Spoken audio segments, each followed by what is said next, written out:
I'll be reading an excerpt from my novel, Bending Till. So just to give like sort of context, and I'll try to be really quick with it. I don't know if anyone here has ever played a sport.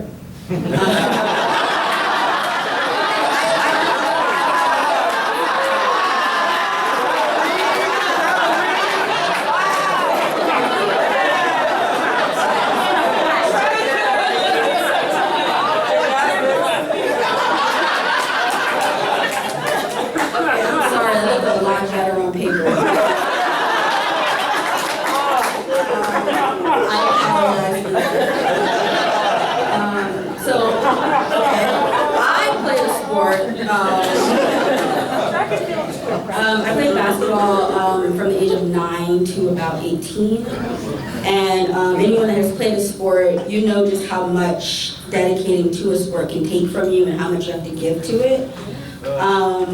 What I'm about to read today is the prologue of my novel that focuses on a former basketball player, a former basketball all-star that goes to live with her mom that abandoned her when she was a child, and she's now forced to return to the sport that she feels has taken so much from her. Okay. She had never been to Disney World. That was all Melanie could think of to distract herself from the rapid pulsing of the artery in her neck that was loud enough to reach her ears. She felt raw, every nerve ending exposed. She squeezed her eyes shut and tried to keep the contents of her stomach in place. It wasn't supposed to be like this. It wasn't supposed to hurt. She was hunched over a toilet with the bath water running so that no one would hear her. I'm sorry. I want to give a warning. I forgot to give that in the beginning. It's not depicting the act of suicide, but it does discuss the subject. So I just want to give that warning if anyone wants to leave the room. So I'll pick up where I was. She was hunched over a toilet with the bath water running so that no one would hear her. Her throat ached and her face burned, but nothing she did would stop the agonizing cramping in her stomach.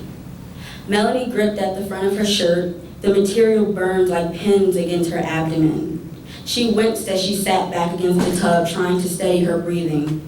Each breath was painful and sharp, but she forced herself to take in more oxygen as the black dot swimming across her. Okay, I'm gonna try to be loud. No, here, we got another one. This is just not working out for me.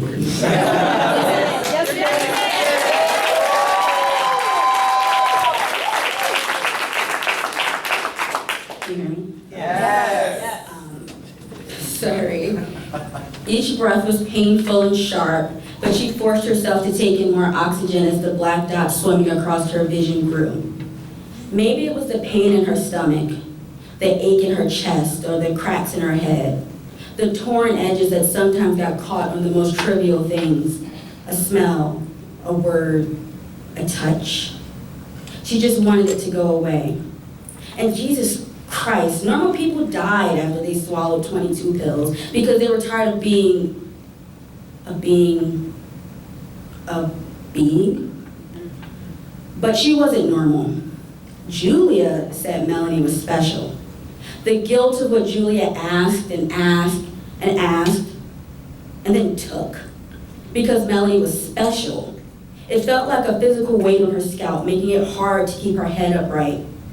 Melanie had taken a trail mix of pills a few hours before dawn and went to sleep, hoping it would be the last time she ever did. And instead, she woke up with a sharp pain in her stomach, a bitter, thick stream of vomit quickly climbing up her throat, and the fear that she had failed clawing at her neck. She listened as her mother moved around the hallway preparing for work, and her stepbrother shouted to his father about his misplaced football cleats. They all had lives of their own, while she was left to sit around the house until she was set to start college in the fall. Melanie turned back towards the toilet just as saliva and bile bubbled from her lips. She ignored the splash of water that hit her face as another wave of vomit left her mouth and hit the bowl below. Her old art teacher, Ms. Rodriguez, used to always say, if you don't turn your back on God, he won't turn his back on you. But in moments like this, Melanie couldn't remember ever turning away. Melanie Melanie, came her mother's voice at the door just as she heaved once again. She held her hand against her mouth to muffle a gagging sound she couldn't help but make. She forced out a shaky, "Yeah? I'm heading out. Stephen will be working in his office, but if you need anything," he said, not to worry about interrupting him. Melanie tried to say okay, but it was interrupted by another heave and then a mouthful of vomit that she had no choice but to let go. "Melanie? Honey, are you okay?" "I'm all right," she lied. Her voice cracked slightly as she answered. Saliva dripped from her chin, her lip quivering too much to contain it. "I just have a stomach," and then she heaved once again. She heard the doorknob rattle. "Melanie, why is the door locked? Open the door." "I'm fine," Melanie told her mother, her voice sounding hollow even to her own ears. She pursed her lips, trying to stop herself from crying just out of sheer frustration. She knew her mother wouldn't leave, not if she saw her in this state. "Melanie," her mother called, her voice more urgent. Melanie listened as she slammed her hand against the door while shouting for her husband. "Please, just go away," she whispered softly.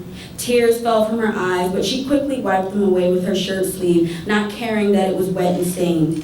She knew her mother couldn't see her face, but if she opened the door, she would see her condition, and then she would know what Melanie had tried to do. On her 8th birthday, while she waited for her father to come home from work, Melanie sat cross-legged on the couch with one of those 50-cent Tasty Cake cupcakes in her hand. A singular candle protruded from the chocolate frosting.